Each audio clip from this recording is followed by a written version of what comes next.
Welcome to দিশার exam guide. প্রিয় চতুর্থ শ্রেণীর পরীক্ষার্থী বন্ধুরা, তোমাদের জন্য এই ভিডিওটিতে আমি আলোচনা করতে চলেছি চতুর্থ শ্রেণীর দ্বিতীয় পর্যায়ক্রমিক মূল্যায়নপত্র 2024 অর্থাৎ ক্লাস 4-এর সেকেন্ড ইউনিট টেস্ট 2024 বা 2024 এর শারীরশিক্ষা ও কলা শিল্প বিষয়ের প্রশ্নপত্র।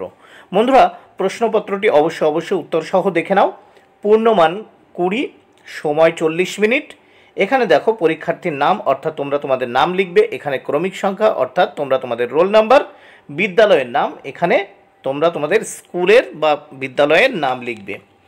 তাহলে প্রথমেই শুরু করা যাক। পাশের বক্সে ঠিক অথবা ভুল লেখো। এখানে 4টি প্রশ্নের উত্তর দিতে হবে, মোট 4 মার্ক। প্রত্যেকটি প্রশ্নের জন্য 1 মার্ক করে বরাদ্দ রয়েছে। প্রথম দেখো 1-এর ক, এখানে কিন্তু 4টে প্রশ্নের উত্তর করতে হবে, 4 মার্ক। প্লাস্টিকের ক্যারিব্যাগ সম্পূর্ণ নিষিদ্ধ করা দরকার, এটি কিন্তু ঠিক। দেখো বক্সে ঠিক দেওয়া আছে। এরপর দেখো খ দাগ, 1-এর খ, বাল্য বিবাহ একটি ক্ষতিকর ও বেআইনি প্রথা, এটিও কিন্তু ঠিক। দেখো বক্সে ঠিক চিহ্ন দেওয়া আছে। গ দাগে, শিশু সংসদে 4 ধরনের মন্ত্রী আছে, এটি কিন্তু দেখো ভুল, ফলে বক্সে কিন্তু ভুল লেখা আছে। ঘ দাগে, কন্যাশ্রী একটি বেসরকারি প্রকল্প, এটিও কিন্তু ভুল, কারণ কন্যাশ্রী হলো পশ্চিমবঙ্গ সরকার বা রাজ্য সরকারের একটি সরকারি প্রকল্প। এরপর আমরা দেখে নেব 2 দাগে। 2 দাগে কি বলছে দেখো, তীর চিহ্নের সাহায্যে ক স্তম্ভের সঙ্গে খ স্তম্ভ মেলাও। ক স্তম্ভে আছে দেখো প্রাকৃতিক বিপর্যয়, দেখো প্রাকৃতিক বিপর্যয়, যোগাসন, লোক ক্রীড়া, নির্মল বিদ্যালয়।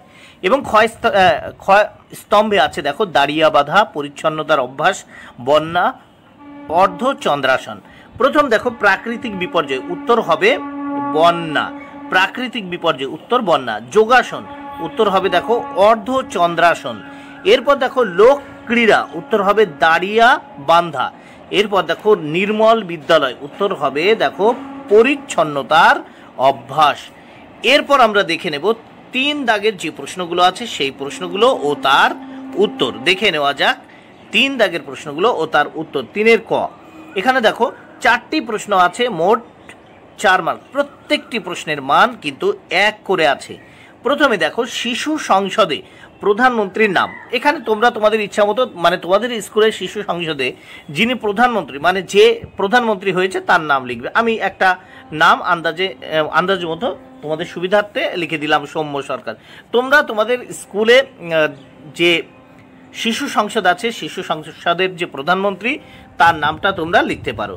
খ, জলে দেখো জলে রং থাকে না, জলের কোনো রং থাকে না, অথবা জলে কোনো তাপন মূল্য থাকে না, তোমরা যেটা ইচ্ছা লিখবে। জলের কোনো রং হয় না, তাই জলে রং থাকে না। তারপর গ, শৌচাগার ব্যবহারের পর সাবান দিয়ে হাত ধুতে হবে। দেখো শৌচাগার ব্যবহারের পর কিন্তু অবশ্যই সাবান দিয়ে হাত ধুতে হবে, তাই শূন্য স্থানে সাবান। তাহলে প্রথমে দেখো তোমাদের ইচ্ছা মতো নাম লিখবে, শিশু সংসদের প্রধানমন্ত্রীর নাম। তারপর খ দাগে দেখো জলের কোনো রং থাকে না। গ দাগে শৌচাগার ব্যবহারের পরে সাবান দিয়ে হাত ধুতে হবে।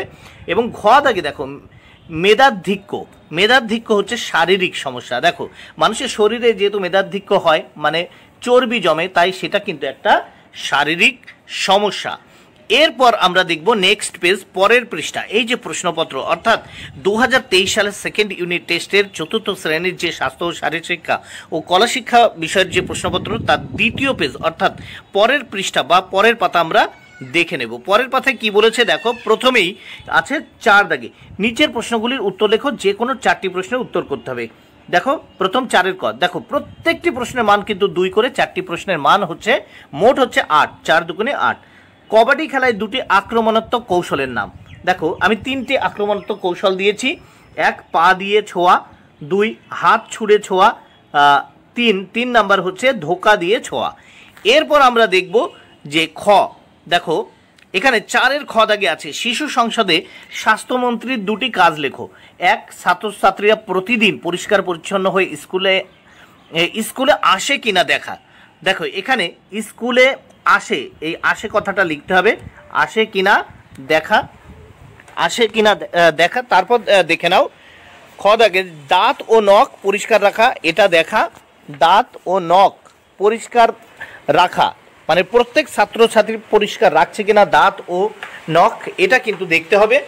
এরপর দেখে নাও গ দাগে 4-এর গ, যে শিশু সংসদে খাদ্যমন্ত্রীর দুটি কাজ লেখো। 1, সকলের খাবার আগে ভালো করে হাত ধোয়া নিশ্চিত করা।